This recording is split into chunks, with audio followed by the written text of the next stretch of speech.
Indiana Newsdesk is made possible in part by Smithville Fiber Internet, streaming TV, home security and automation in Southern Indiana. More information at smithville.com. Mallard Grodner Attorneys, providing legal services to clients and the community. Understanding, expertise, results. Bloomington and Indianapolis. lawmg.com. IU Alumni Association, connecting IU's network of alumni and sharing the Indiana spirit through scholarships, advocacy, and volunteerism. alumni.iu.edu. IU Center for Rural Engagement, extending IU Bloomington resources to improve Hoosier lives in partnership with communities and organizations. rural.indiana.edu. And by WTIU members. Thank you. Coming up on Indiana Newsdesk, President Biden announced this week that the federal government would be forgiving up to $10,000 in student loans for certain borrowers. When you owe on a massive student loan burden, it affects your ability to buy a home, you can't save for retirement. Some say the loan forgiveness doesn't go far enough, while others decry the plan as a handout. The recently passed Inflation Reduction Act failed to address the cost of insulin, which is affecting the lives of everyday Hoosiers. We know that 1 out of 4 patients with diabetes have rationed insulin due to cost, and we think that number is probably even an undercount. Advocates say they will continue to push lawmakers to cap the cost of insulin. And we talk with an expert on Russian politics as the country's invasion of Ukraine entered a 6th month this week. We'll have these stories plus the latest news from across the state right now on Indiana Newsdesk.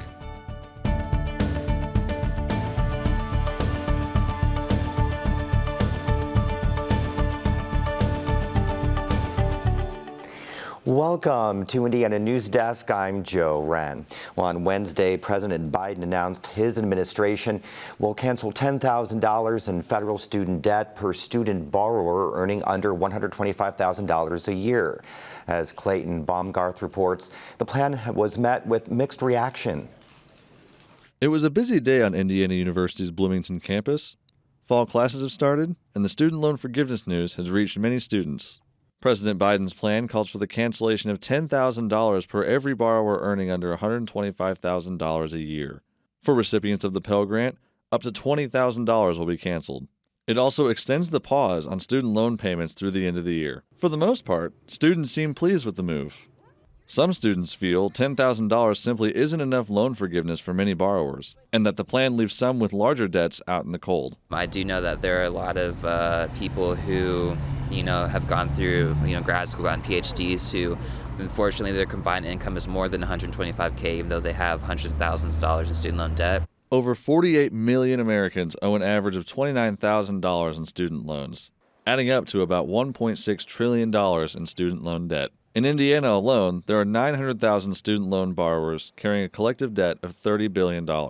And 1 in 6 rural borrowers have fallen behind. When you look under the hood, there's more than 83,000 borrowers who are delinquent or in default on about $1.8 billion, again with a B, dollars of student loan debt. So that affects every area of their life. When you owe on a massive student loan burden. Aubrey Kearney knows that all too well. The 29-year-old got her master's degree at IU and dreams of getting married, owning a home, and, most importantly, babies. But she said knowing she'll be making student loan payments of $350 to $450 a month for decades influences planning for life with her partner. It is a, $60,000 behemoth that hangs over us. They chose to buy a home over getting married. She and her partner plan to marry eventually, but she said she doesn't feel like it's possible to raise a child and carry student loan debt at the same time. It is painful, every day that I'm not a mom, basically. I want to be a mom so bad.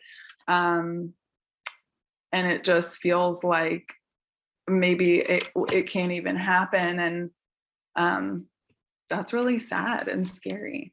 While this new plan falls short of President Biden's campaign pledge to forgive all undergraduate student debt at public, historically black, and minority-serving universities and colleges, it remains an unprecedented move. With uncertainty abounding in the economy and the future of the student debt crisis, many students see the significance of government action. I don't even know if I know what the correct way to go about it is, but I definitely think that it's good that our legislatures are at least thinking about it because it is a significant issue. For Indiana Newsdesk, I'm Clayton Baumgarth. The recently passed Inflation Reduction Act revived the national conversation around the price of insulin, which diabetics use to manage their disease.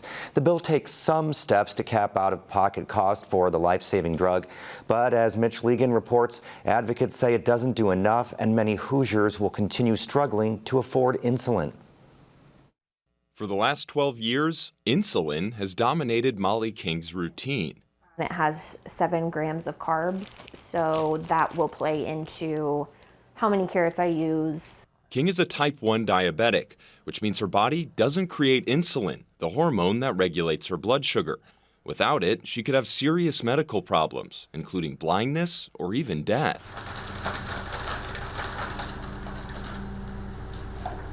So she keeps careful track of what she's eating and injects herself before every meal.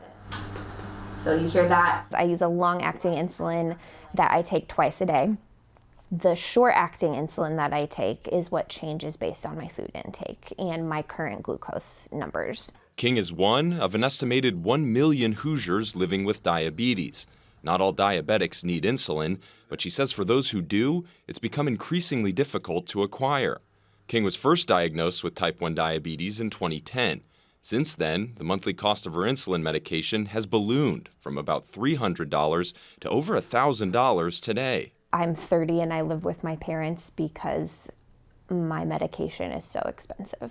I knew financially I couldn't. I would either have to choose to pay my bills or pay my rent or keep myself alive for another month. King's situation isn't unique. The price of insulin has more than tripled in the last 2 decades.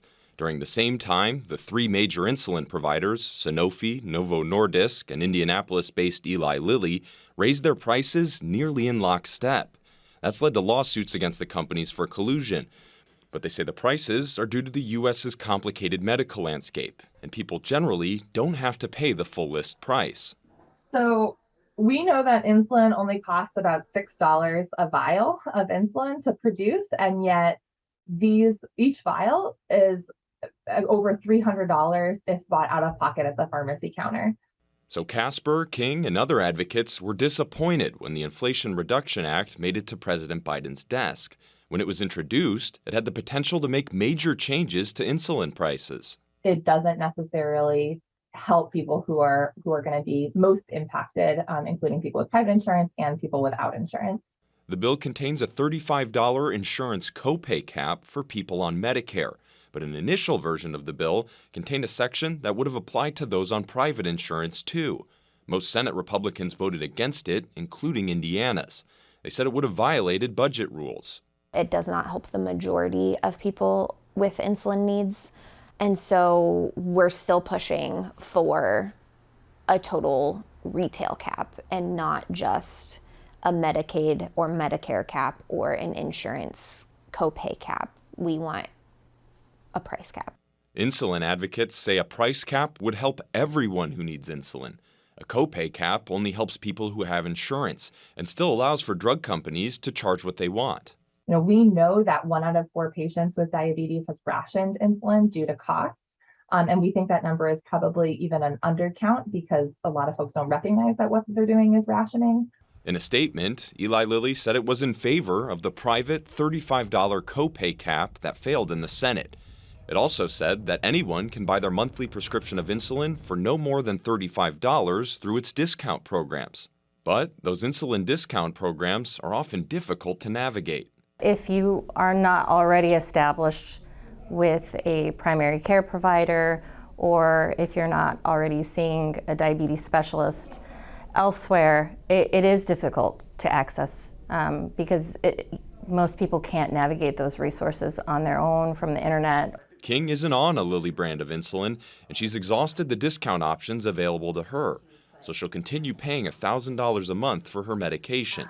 She's happy to see Congress take some action on insulin prices, but she says it's a long way from making a difference for most Hoosiers. For Indiana Newsdesk, I'm Mitch Legan. The American Diabetes Association says it plans to continue advocating for relief this fall, including the Insulin Act, which calls for capping monthly insulin costs for a broader patient population. Well, we're joined now by Holden Absher for more headlines from around the state. Hello, Holden. Hi, Joe. The Indiana Department of Revenue is urging Hoosiers who haven't received a direct deposit of their automatic taxpayer refund and inflation relief payments not to contact the agency until November. Lawmakers earlier this month approved $200 per taxpayer inflation relief payments, and those getting paper checks will get those combined with the original $125. All payments should be distributed by November 1st. Indiana State University continues to mourn 3 students who were killed in a car accident last weekend. Clayton Baumgarth has this report. It was a somber affair Monday on the ISU campus as officials gave their condolences to the families affected by the accident. Our Indiana State University community is mourning the loss of life and directing our heartfelt care to the families of those recovering from this tragedy. A police report released Tuesday confirmed the driver of the vehicle had been drinking and was driving at speeds exceeding 90 miles an hour when he lost control and hit a tree in the town of Riley, just 10 miles from Terre Haute. President Curtis said the passengers in the car behind the accident acted quickly and that first responders provided heroic efforts to pull everyone they could from the flame-engulfed vehicle. 18-year-old Christian Eubanks and 19-year-olds Caleb Van Hoosier and Jaden Musili died at the scene. The survivors of the crash, Omarion Dixon and John Moore, have been moved from the ICU but remain in critical condition. Eubanks and Van Hoosier were players for the ISU football team. Students and staff are coming together to support one another during this difficult time. We need each other during this time, and my staff has done an unbelievable job being around these players. As I went to the hospital yesterday, they went to the dorms, and they need them. They need each other, and that's what's getting us through it right now is each other. For Indiana Newsdesk, I'm Clayton Baumgarth. The ISU football team opens its season against North Alabama on September 1st. Monroe County Community School Corporation is awarding its bus drivers a $1,000 bonus. All current drivers and new hires with a commercial driver's license will receive the bonus. Currently, the minimum pay for bus drivers is $20.25 per hour. The school district provides training for applicants without a commercial license, and drivers are also eligible for benefits. We do so many different things that just go unheard of. We may not be teachers, but yet we'll teach your child. We may not be taxis, but we're going to get them where they need to be. The school district says that the announcement has already generated 9 applicants with commercial licenses in 1 week. The Johnson's Creamery smokestack in downtown Bloomington is coming down to 60 feet. The partial demolition comes after the city issued an unsafe building order in January and March. The south half of the property is a business center and the north half is a parking lot, which Plan Commission approved for a new housing development in October 2021. However, the approved site sits partially in a public alley and City Council must vacate the land for the building to move forward. The invasive spotted lanternfly has been found in Switzerland County and Huntington County. I think the thinking is that the eggs were laid on train cars, and they come in and out of some big stations through there. The lanternfly, which feeds on grapevines and trees, could threaten Indiana's wine, grape, and walnut industries. The insect is grayish with black spots and bright red hind wings. Its nymph is bright red with white spots. If you see a spotted lanternfly, contact the Indiana Department of Natural Resources. The Indiana Graduate Workers Coalition says its strike is likely to resume this fall if the university refuses to recognize the Grad Workers Union. The coalition chose September 25th for the vote on whether to strike. That day is also the add drop deadline for semester-long classes. If a strike resumed after the September 25th deadline and continued until the end of the semester, the effect could include canceled classes if professors didn't cross the picket line. Nashville town leaders are looking for members to join their first Human Rights Commission. The ordinance was approved at this month's meeting after years of debate. The commission will have a trusted central location for complaints and getting information to where it needs to go. It will also help educate town leaders and put on workshops. There's some fear going on. What happens, change is hard, and we have to also make sure that the people that get appointed to this commission are trustworthy, and that's going to be on the council. Crocker says that they plan to have the commission formed by December. A new Indiana Chamber of Commerce website aims to connect Hoosiers with service to help them get and keep jobs in a fast and easy manner. Users can search by zip code to find hundreds of organizations and programs ranging from employment help for people with disabilities to job training opportunities. The Navigator was developed with a $2.5 million investment from the Lilly Foundation. And that is all the time we have for headlines this week. Joe, back to you. Thanks, Holden. Coming up next on Indiana Newsdesk. Russia's invasion of Ukraine entered a 6th month this week. We talk with an expert about what the future holds. And the Indiana football team is gearing up for another season with the big question of who will be the starting quarterback. These stories and more right here on Indiana Newsdesk. Wake up. Wake up to the world. To the marvels. The mayhem. The music. Wake up to the wows. The woes. The wonder. Wake up to the commotion. To the beauty. To the humanity. To the hope. Wake up every morning. Fully awake. NPR Morning Edition. Tune in to your local station or download the NPR app. Your favorite member benefit is getting better and bigger. This is wonderful. Over the next year, Passport is adding new shows and doubling the number of episodes for you to stream. They give us all that they've got. From your favorite cooking and travel series. Even the stairs are breathtaking.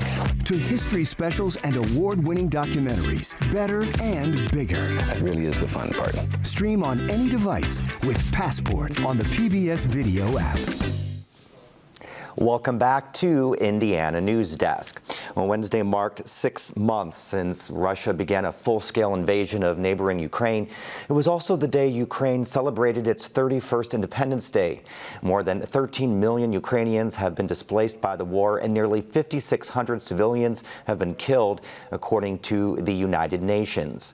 Roughly 100,000 Ukrainians have entered the U.S. since the beginning of the conflict.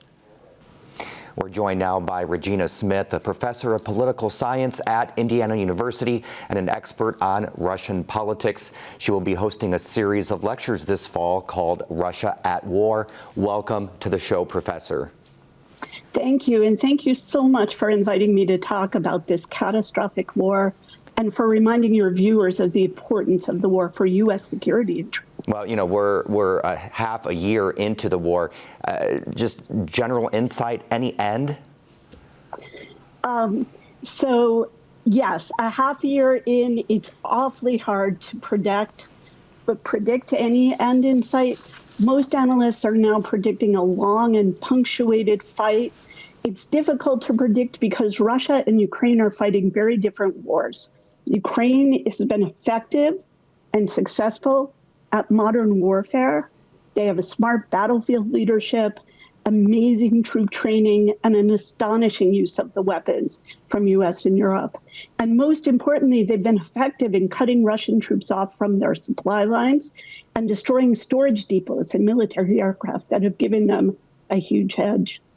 In contrast, Russia's fighting using World War II tactics with remarkably poor equipment, poorly trained soldiers, often conscripts pulled from prisons or volunteer army forces. One of the most common phrases we hear now about the Russian war is that troops are being used as cannon fodder.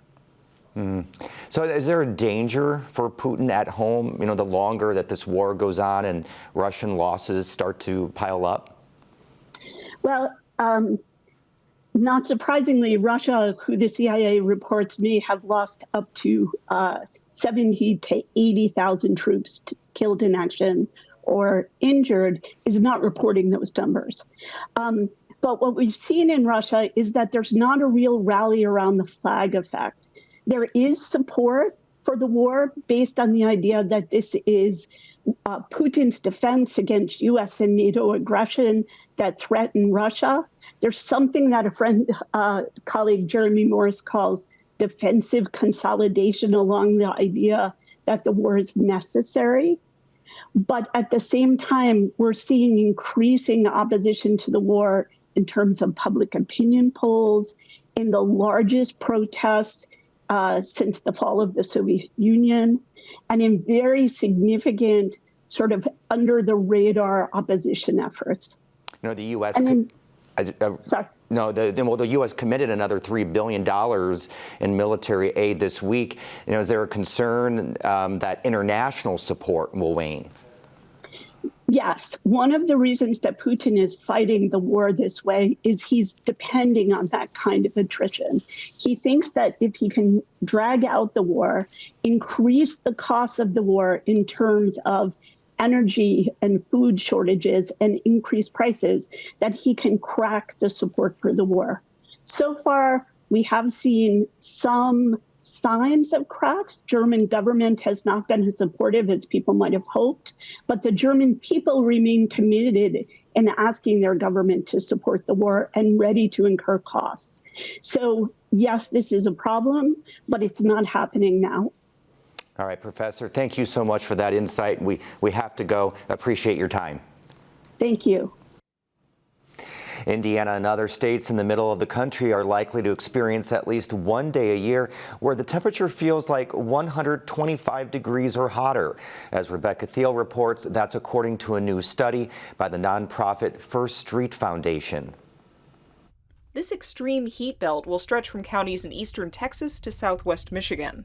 The First Street Foundation says while other parts of the country are expected to have higher temperatures overall, people in states like Indiana will feel the heat more as climate change makes humidity worse and there are no coastal breezes to cool them down. This extreme heat belt, because of its lack of proximity to water, allows the temperatures to get much hotter. And the humidity that we expect to happen into the future because of climate change is adding to that.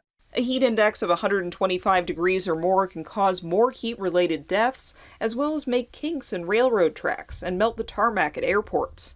EB says the U.S. needs to adapt not just to what the hottest days are like today, but to what they'll be like 3 decades from now. This very hot summer that we all just experienced and everyone is very uncomfortable with and pointing out how it's kind of unprecedented, this will be one of the better summers that you will have had in your lifetime going forward. For Indiana Public Broadcasting, I'm Rebecca Thiel.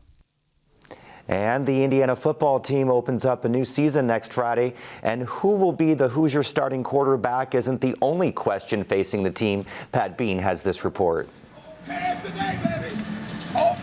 Indiana football appears to be at a crossroads as Tom Allen begins his 6th season as the head coach. The Hoosiers followed one of their best seasons in memory 2 years ago with one of its worst last year.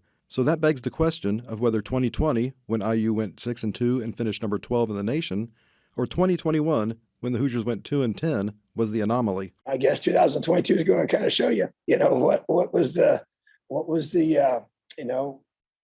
outlier? Was it 20 or 21? Allen believes, or at least is hoping, last year was the anomaly. Indiana won 8 games and went to the Gator Bowl in 2019. Then the pandemic hit. Games were played in empty stadiums, and many were canceled. Indiana played just 8 games in 2020, but were ranked in the top 10 at one point. The Hoosiers capped the season with an appearance on New Year's Day in the Outback Bowl. I think that it's easy to forget 2019. I think everybody wants to say, 2020 had its unique qualities about it for everybody. And I think one of the reasons why we were able to elevate ourselves in that time period was the strength of our culture. IU was ranked number 17 heading into last season, but were blown out in their opener at Iowa and never recovered. Indiana won just 2 games and went 0-9 in the Big Ten. Injuries decimated the Hoosiers on both sides of the ball, but nowhere more than at quarterback, where 5 different players took snaps. The season left such a sour taste in players' mouths that quarterback Jack Tuttle and linebacker Cam Jones created a PowerPoint for the team. It's really had a lot of accountability stuff in there, presented to the whole team in January, and that kind of just created that spark we needed and that motivation we needed and that hunger we needed to get back, grind, do what we need to do, and improve. Tuttle played in 6 games last season. He and Missouri transfer Connor Bazelak have been battling for the starting quarterback job since the spring practices. Who will start has been one of the big questions heading into the season. Allen has made his decision. He's just not telling anyone outside the team. It was a very, very long, detailed process we went through. And just collective, it's the whole group. Obviously, I got to make the final call, and the buck stops with me on that. But at the same time, it was a group decision and feel really good about it. Whoever's running the offense, it will be different than last year when it was among the worst in the Big Ten. Allen fired offensive coordinator Nick Sheridan and replaced him with former Massachusetts head coach Walt Bell. It will be the third new offense for both quarterbacks. You know how to run an offense, you know how to handle a huddle. So that's definitely one part that made it easier. And then also I think Coach Bell just, you know, being so open to, you know, having us come into the office, you know, teaching us anything about the offense, just whatever we want, he's there for us. The defense has a new coordinator too. Chad Wilt replaces Charlton Warren, who left after last season when the Hoosiers finished last in the Big Ten in scoring, sacks, and interceptions. What impact all the changes will have on the Hoosiers will be seen on September 2nd when IU hosts Illinois in its season opener. For Indiana Newsdesk, I'm Pat Bean. That's the end of this program, but our work continues online as we cover the news throughout the week at WTIUnews.org. Have a great weekend.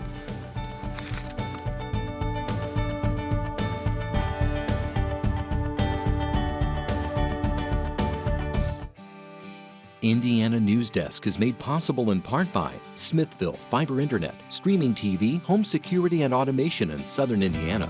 More information at smithville.com. Maller Grodner Attorneys, providing legal services to clients and the community. Understanding, expertise, results. Bloomington and Indianapolis. lawmg.com. IU Alumni Association, connecting IU's network of alumni and sharing the Indiana spirit through scholarships, advocacy, and volunteerism. alumni.iu.edu. IU Center for Rural Engagement, extending IU Bloomington resources to improve Hoosier lives in partnership with communities and organizations. rural.indiana.edu. And by WTIU members. Thank you.